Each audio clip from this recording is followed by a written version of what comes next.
Okay. Good morning, everyone. I would like to introduce today's speakers. Good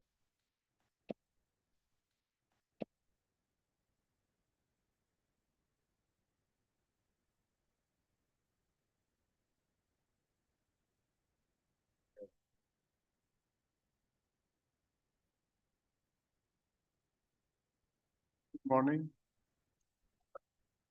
It's a great pleasure to be here. As you have heard, I have a deep connection to the United States. I was born there, I studied there. So it's a great pleasure to address you since you are studying the United States. I suppose it's history, literature, and so on. I don't know how much you know about Portugal. I will keep my remarks short so that we have time for a Q&A. What can I tell you about Portugal? It's one of the oldest nation states in Europe. We are independent with pretty much the same borders since the 13th century. So often people ask themselves, how come we managed to keep our independence from Spain? And one of the answers is we were a country before Spain was a country. Spain only became a country in the 15th century with the Catholic kings. We were under the Spanish crown for 60 years, from 1580 to 1640. But apart from that, we've been always an independent country. For a very, very long time, also, the colonial empire. Portuguese expansion began in the early 15th century with the conquest of Ceuta in Morocco, and then continued through different cycles of empire until the 1974, when there was a revolution in Portugal that established a democratic regime and put an end to the colonial wars that had raged in Angola, Mozambique, and Guinea since 1961. These imperial cycles, basically, I would say there were three important cycles, just to summarize very quickly a long history. The first was up till the end of the 16th century, when Portugal became basically a trading empire in Asia. So in India, India was the center in the Indian Ocean, with outposts in several Asian ports, and this was basically the spice trade. Then the country became exhausted by this tremendous effort, and there was always a tension between expansion as a trading empire and a land empire, basically in Morocco, and the crusading spirit. And I don't want to go into a great many details, but we sort of basically lost our independence to Spain following a great disaster in Morocco, famous battle in Portuguese history. Then when we recovered this independence in the 17th century, then there was a second cycle of empire, which was basically the development of Brazil. Then when Brazil became independent in the early 19th century, then we turned to Africa, and we joined in the scramble for Africa in the late 19th century, consolidated colonial possessions in Mozambique, Angola, above all, and this came to an end in 1974. In 1974, there was this revolution in Portugal, and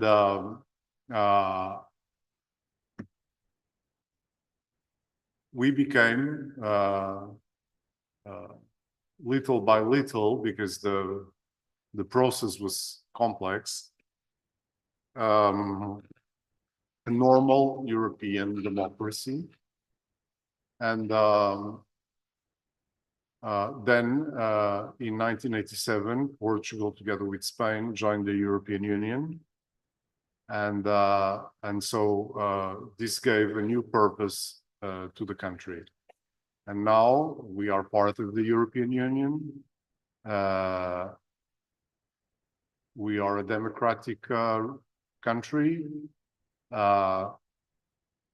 We've had a certain number of problems in this transition, because Portugal was a poor country, relatively speaking, to other European members of the EU. And so this transition was fraught with a certain number of problems, which demanded outside intervention at several stages. The latest, when the Troika was established during the last financial crisis from 2008. Well, the Troika was in Portugal from 2011 to 2014, more or less, but the financial crisis began in 2008. Now things seem to be going well. Portugal has managed in the last few years to balance its budget.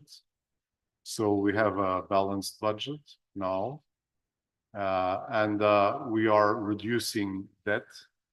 Now, for the first time in several years, debt is below 100% of GDP, which is an important result, considering that now other countries, even like Spain or France, have higher debts than Portugal. Because of our past, Portugal is quite a cosmopolitan country. We have close relations with many countries, not just in Europe, but also outside Europe. And we have a language that is one of the most widely spoken languages, European languages in the world, actually third after English and Spanish. So I would say, I hope without misplaced pride, that we're a small country with a rather large footprint. But of course, now we are in a new world with rising powers outside Europe, China, India, and so on. And so we feel comfortable in the European Union. We are very committed to the European Union. We believe that it had a stabilizing effect on Portugal, and because of the good results that we have achieved as members of the European Union, we are rather strong believers in enlargement. Although it might not be to our immediate advantage, we believe that the enlargement of the European Union is good, not only for the countries who want to join, but also for the Union in general. It becomes stronger, perhaps not a deeper union, but certainly a wider union. And I think the results of the enlargement have been extremely positive for especially the countries of Central and Eastern Europe, who had a very difficult history in the 20th century. And we believe that this will be the case also for the other candidate countries that are now lining up to join the Union. As you can imagine, we have very close relations with Italy. It's a a friendly country, a country with whom we mostly agree. And so for me, it's a great privilege to be ambassador in Italy. And I'm very happy to be here. I think it might be more useful if we open the floor. I have no idea how much do you know about Portugal, what you would like to know. So I want you to feel free to ask me as many questions as you want, which I will try to answer as best as I can. I was told that you were very active, that you had many questions. And so I'll be ready I'm at your disposal to see if I can satisfy your curiosity. So thank you very much. Thank you.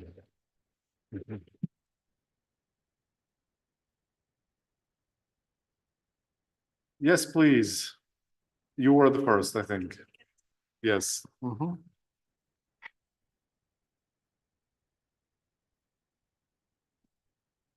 So, hello, I'm Federico Lefanti. I wanted to ask a simple question. What is Portugal's relation with the Atlantic Ocean? How does it benefit Portugal's economy? What kind of exchanges are being made through the Atlantic routes? Okay. Right. So we are, of course, Portugal is often presented as a part of the Mediterranean world. And this is true from the cultural point of view, but from a geographical perspective, we are in fact an Atlantic country, only Atlantic. All the Portuguese coast is on the Atlantic. And the Atlantic has been the center of our world in many ways, because the closest, well, first of all, there is the relationship with Brazil, of course, which is then I would say that among the African countries, the ones that we have been historically closer to were also in the Atlantic, Angola and Cape Verde. We belong to NATO. We are a founding member of NATO. We have a large community in the United States, so we have a very good relationship with the United States. So, and we have islands also in the Atlantic, Madeira and the Azores. So I would say that from a strategic point of view, the Atlantic is really the center of our world. But from an economic point of view, not so much, because having joined the European Union, our trade now is mostly with Western Europe, with the European Union countries. So, of course, we have very close relationships with Brazil, with Angola, and so on, and they're important partners. But from an economic perspective, it's mostly the countries of Western Europe, of the European Union, that are our partners. First of all, Spain. There was a revolution in the relations with Spain since we joined the European Union together, and now the two economies are very closely integrated. Then also with France, with Germany, with Italy, and with the UK, another Atlantic country with whom we have had a very, very close relationship for many centuries, because we are fond of saying that it's the oldest alliance in the world, the one we have with Great Britain, dating from the 14th century. And when we were, before Europe was integrated, and when we faced threats from Spain and other continental countries, the Great Britain was always an important ally, who helped us to preserve our independence. Yes, please. Good morning, I'm Piotr Bagnasco, and I wanted to ask you, how do you think and why do you think Portugal was able to install a very solid democracy after so many years of with a despot, basically, because we have many examples of countries outside of the European Union that weren't able to do this, and they're really struggling to obtain a stability, a democratic stability, especially after a long dictatorship. So why do you think Portugal was able to achieve this, and also how? Well, I think that's an interesting and maybe a difficult question, but well, first of all, I would say it was not so easy. It took a long time because after almost 4 decades of an authoritarian regime without democratic rights, when the revolution occurred in 1974, the country veered strongly to the left.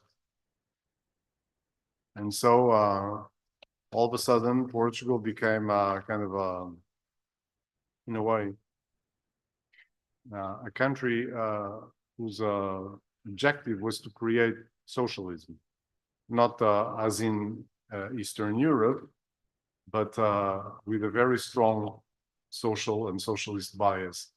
And there was also the military, who had played a very strong role during the revolution, were keen to continue having a political role.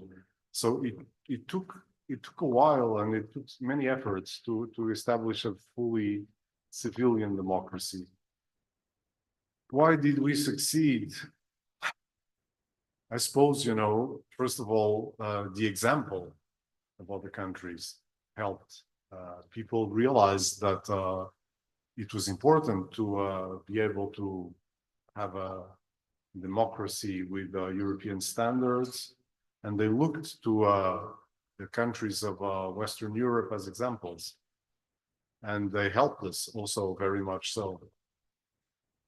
So I don't know how to answer your question, but I suppose also we were lucky to have some statesmen who played a very important role. People like Marius Soares, I don't know if you've heard of Marius Soares, and others that really were very clear on what the road ahead was. But I think most of all, I would say that perhaps the most important influence was joining the European Union also in a different period of history, because now the political climate is different from what it was in 1987, and there's more populism. But then I think there was a very clear notion that you had to belong to the Western camp. This was during the Cold War, and therefore that it was important to have institutions that abided by the rules of this Western world. And I think, you know, through the efforts of statesmen like Marius Soares, through the example of other countries, through the discipline that was imposed on us, then that we willingly accepted by joining the European Union, we did manage to create a quite stable political system. Thank you. You're welcome. Yes, please. Thanks. I wanted to know, also seeing the relationship that Portugal has with Brazil, what are the stances and what are the hopes for a closer and deeper connection between European Union and the Latin America? Well, the main thing at the moment would be to have the trade agreement with Mercosur. Have you heard about that? The European Union is negotiating, has been negotiating for many, many years a trade agreement with Mercosur, who is the entity established by Brazil, Argentina, and Uruguay and Paraguay, I think. Those are the 4 countries. And it would be very important to have this trade agreement, but in fact, this trade agreement has not been finalized because there are certain countries in Europe who fear competition from, especially in the agriculture, from in the agricultural sector, from Argentina and Brazil, who are very important agricultural powers. And so we are striving to convince them to move ahead with this agreement, and but we have not succeeded. That would be the most important step, I would say, to consolidate relations between the European Union and Latin America.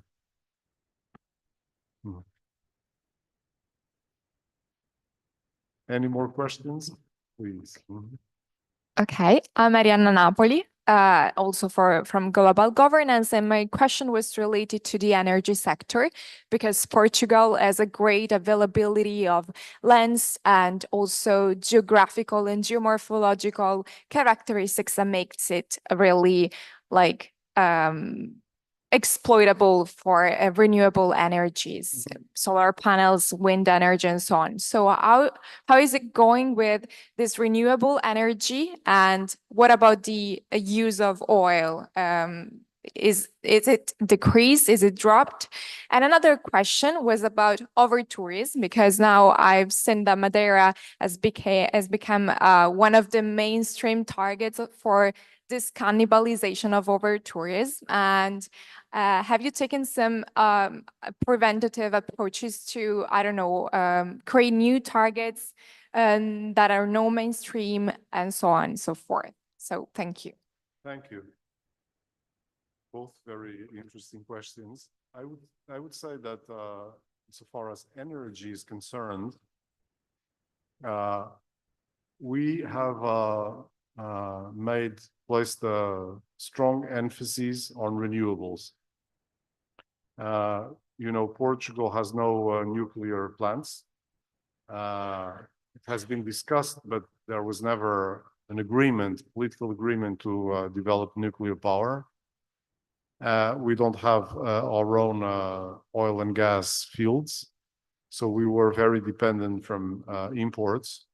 And so, I don't know, I would say maybe 10, 15 years ago, we made a strong bet on renewables. And there we do have some natural advantages, wind and sun. And I think this was a correct choice insofar as, because now we are in a position to produce a lot of our own electricity. Sometimes even the whole electrical consumption in Portugal is produced locally by renewables. At the beginning, mostly wind, but now mostly sun. And we have managed to create an integrated electrical market with Spain. It's called MIBEL. And as a result of these investments, the price of electricity has started to decline in Portugal, and it has now become quite competitive internationally. So, insofar as, but of course, you know, electricity is good for some things, but it's not the only source of energy. We continue to import oil and gas. But as opposed to other countries in Central Europe, and that is also relates to the question about the Atlantic, because this is an important point which I had not addressed. Our suppliers of oil and gas are mostly Atlantic countries. So it's Nigeria, it's Brazil, Angola, and mostly liquefied natural gas. So it's a different. We were not quite so dependent on Russia as the other European or many other European countries were. And as a matter of fact, we did warn before the war in Ukraine that it was unwise to have so much, to rely so much on Russian energy, that we needed to diversify. But because the prices were very competitive, that did not happen.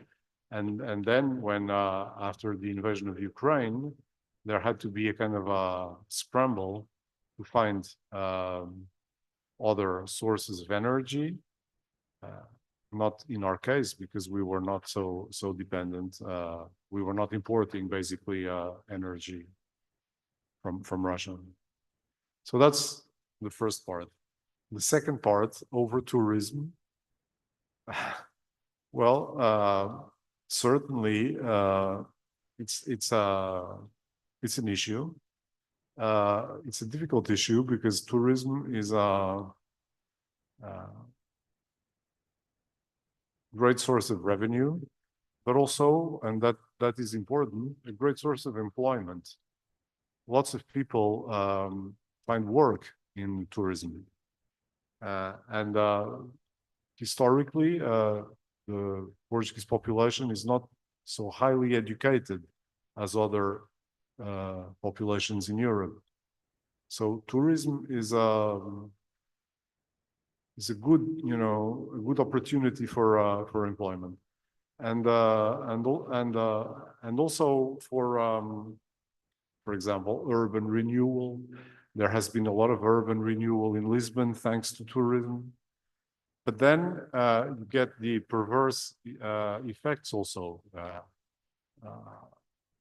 There is less and less houses for rental in Lisbon, not just because of tourism, also for other reasons, but the prices of housing have gone up very much. There is a lot of tourism, in the city, and people sometimes get upset and they protest. And we have to find a proper balance because it's an important economic sector, but at the same time, it is legitimate to think that it must be dealt with in a way that preserves opportunities for our own people, and that it preserves the character of the city and of the country. In my opinion, this is my personal opinion, one way to do it is to just increase taxes on tourism. I remember there was in Portugal, maybe 10, 12 years ago, when António Costa, who is now going to be the president of the European Council, he was mayor of Lisbon. He was mayor of Lisbon, then he became prime minister, and then now he is going to be in Brussels. And when he was mayor of Lisbon, he imposed for the first time tourist tax in Lisbon. And there was a huge outcry. At the time, the government was a right-wing government, and they said, more taxes, we don't want more taxes, and so on. But in fact, I think this was a unqualified success because it had no effect whatsoever on demand for tourist services. They've continued to grow. Tourists continue to come in large numbers, but it also gave a very strong, a new source of revenue for the city to invest. To invest in city services, and also to deal with impact of tourism, like trash collection, security, and so on. So I think that this is perhaps a way to deal with tourism is to just increase taxes on tourism.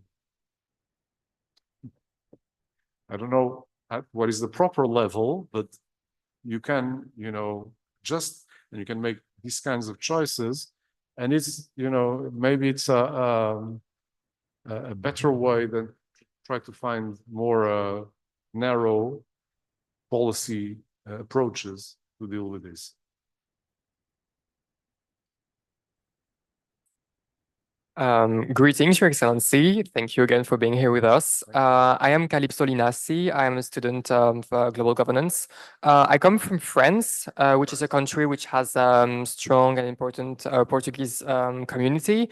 And I think it's fair to assume that Portugal, in comparison to other European countries, has a strong share of its population living abroad or growing up abroad. You mentioned yourself, you grew up in the United States. So my question is, having such a strong diaspora, has it contributed to making Portugal's foreign policy so open to other countries and international? Thank you. I think so, personally, because it creates very strong links. Portugal is about 10.5 million people now in Portugal. Abroad, we have maybe 5 to 6 million people of Portuguese ancestry, of which about half have Portuguese citizenship. Okay, so at least another 3 million Portuguese citizens abroad. And of course, where we have large communities, that creates a link with those countries. We have, I will tell you where we have large communities, it's interesting. So in Canada, in the United States, in Brazil, in Venezuela, that in the American continent, in Europe, especially in France, in Switzerland, in Germany, in the UK, and then in South Africa, in Australia. I think those are the main ones. This creates a link with these countries. In Luxembourg, of course, Luxembourg, almost a third of the population is Portuguese descent. And now the character of these communities has changed, and they have become much wealthier, much more educated, much better integrated in their countries of origin. And you see that in France.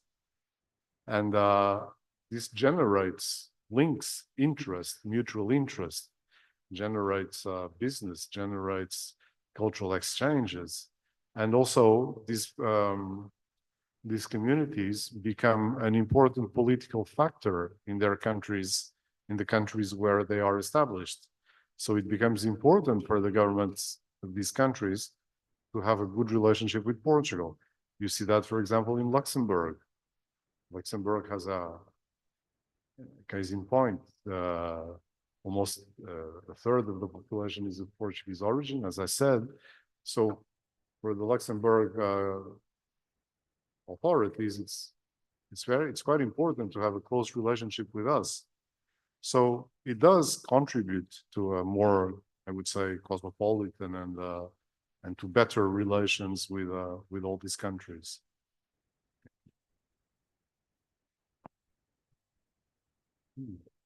Thank you, Ambassador, for answering our questions and for coming here. My question was more relating to your journey. You said that you were born and studied in the United States. What factors influenced your decision to pursue a diplomatic career in Portugal as opposed to the United States? And did that affect your Portuguese colleagues' view of you? Did it impact their assessment of your credibility to accurately and adequately represent your country? Thank you. Thank you. Well, like father, like son. Have you heard of that? My father was a diplomat. That's why I was born in the United States. At the time, he was consul in San Francisco. And I was born there because he was there. And so basically, I became a diplomat because I wanted to follow in my father's footsteps. The connection with the United States came later because I don't remember anything from when I was born. You know, I mean, I left San Francisco when I was 2 years old. I have no recollection whatsoever. But then again, my father was posted again in the United States when I was 18 years old, and I went with him, and then I stayed, and I studied there. I spent several years in New York City, and I became very fond of the United States. And but I always felt a deep connection with Portugal, and I wanted to serve my country and not stay in the United States. I think, people always saw me and accepted me as basically Portuguese, and I don't think it affected me in any way that so many people study abroad today. Well, when I was a student, it was perhaps less, not as many, but still, it's common.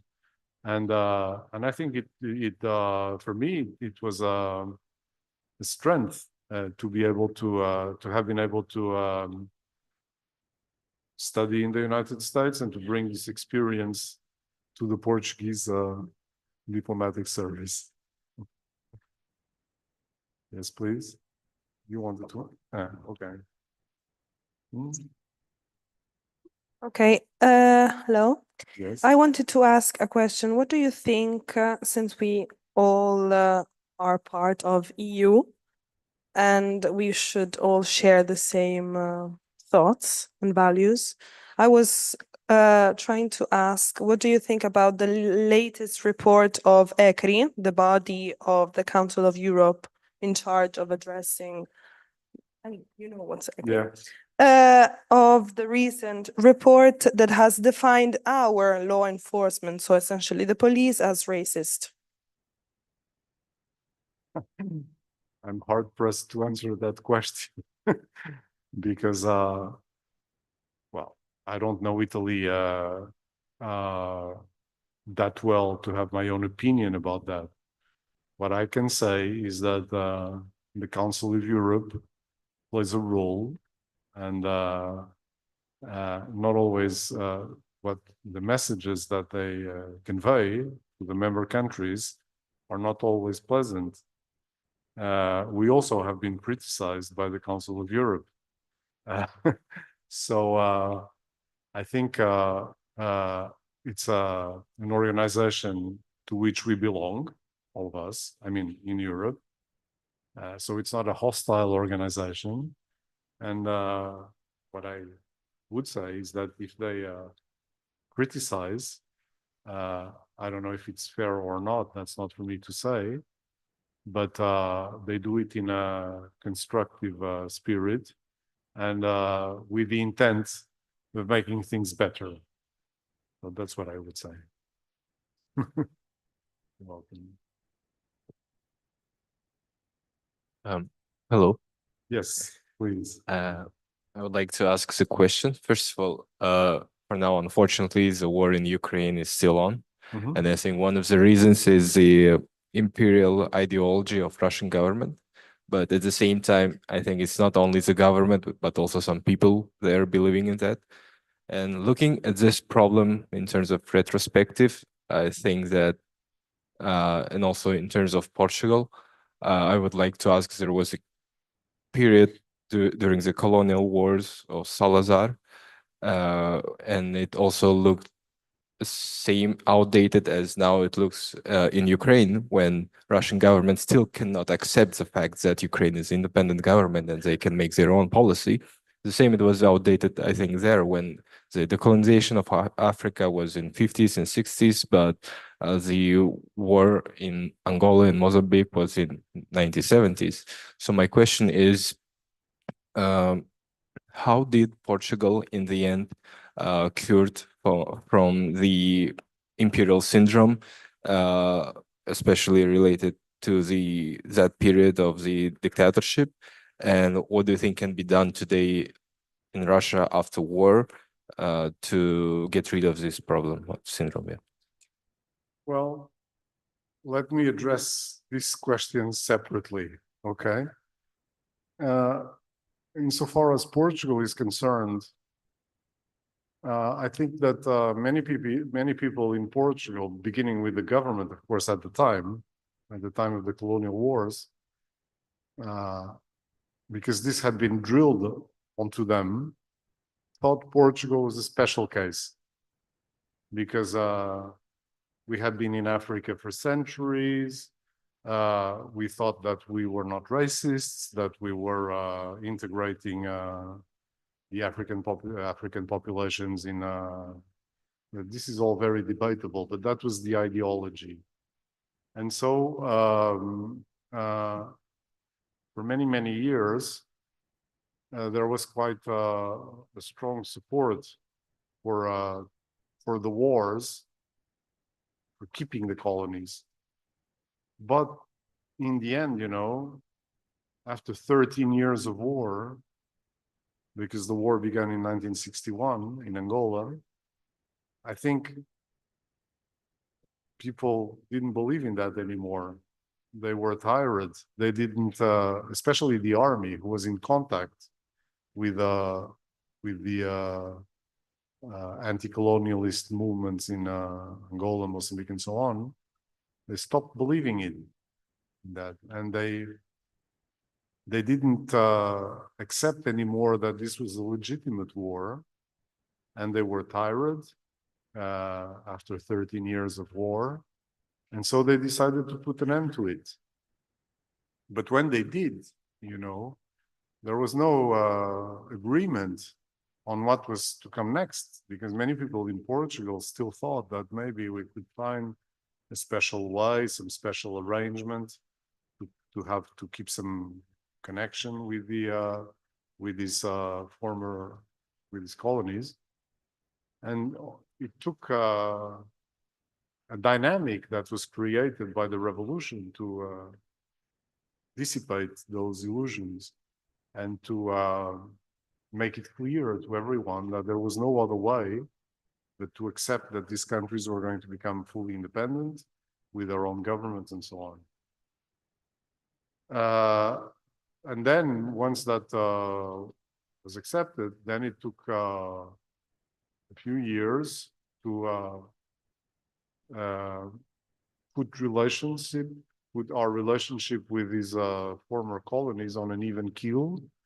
And now I think we do have very good relations with them. And there is a community, it's called the Community of Portuguese-speaking countries, which also includes Brazil, and things go well. Insofar as Ukraine is concerned, it's a difficult question. I think that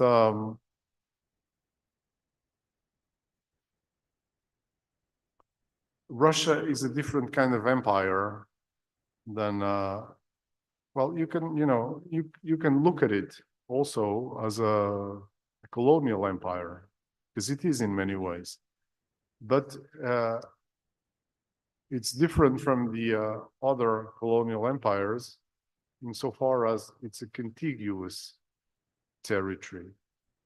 And in a way, you know, I think the whole history of Russia is bound with this imperial project. It's difficult to think of Russia as a nation state.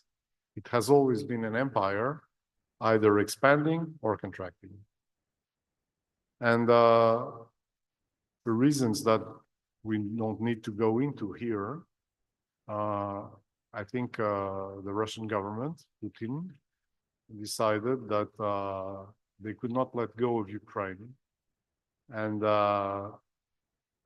decided to launch a full-scale war, which surprised everyone because nobody thought that this was going to be possible in Europe in the 21st century. But it's not the first time that wars surprise people, you know. I recall that before the First World War, many people in Europe thought war was impossible in Europe, that the continent was too integrated, too many interests in common, and so on. Now,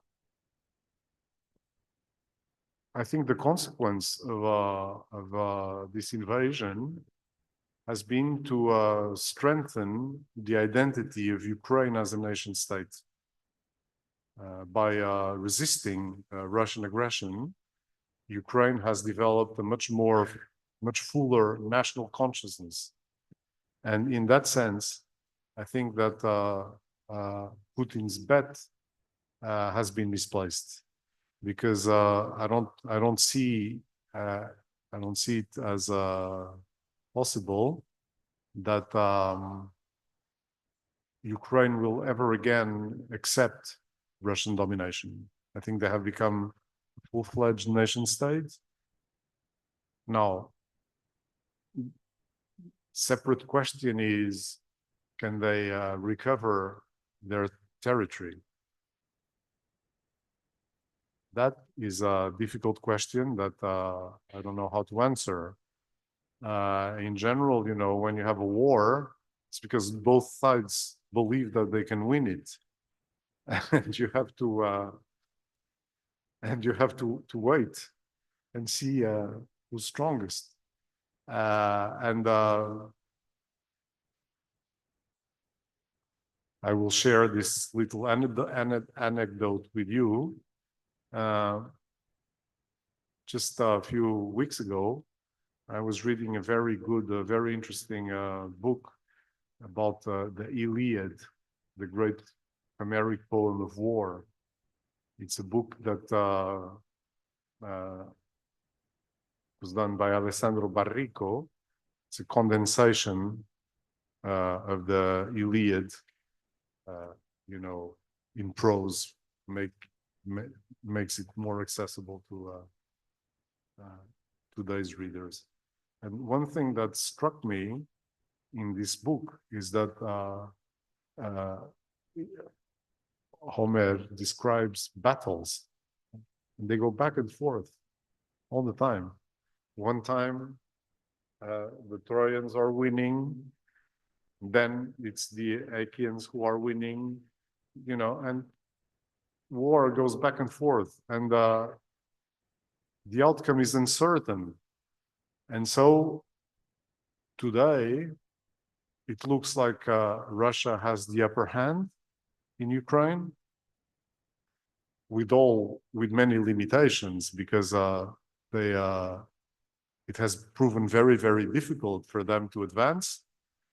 And certainly they have not succeeded in many of their war objectives, but still, you know, it looks like they have the upper hand. But who knows? Things change, you know, there might be new weapons, there might be a social collapse.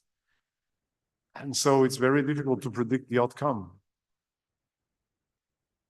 I don't know if I've answered your question, but yes, this was the last question. So last question? yes, thank you very much for answering. Was it the last question? Yeah, it was the last Okay, question. because So we are at noon. yes, thank you very much for answering and for being here. Not at all. Thank you.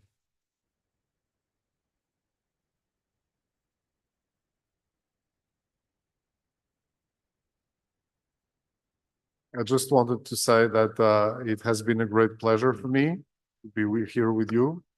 And I encourage you to come to Portugal and discover Portugal. It's a very beautiful and friendly country. Thank you very much. Thank you. Good luck for you. Thank you.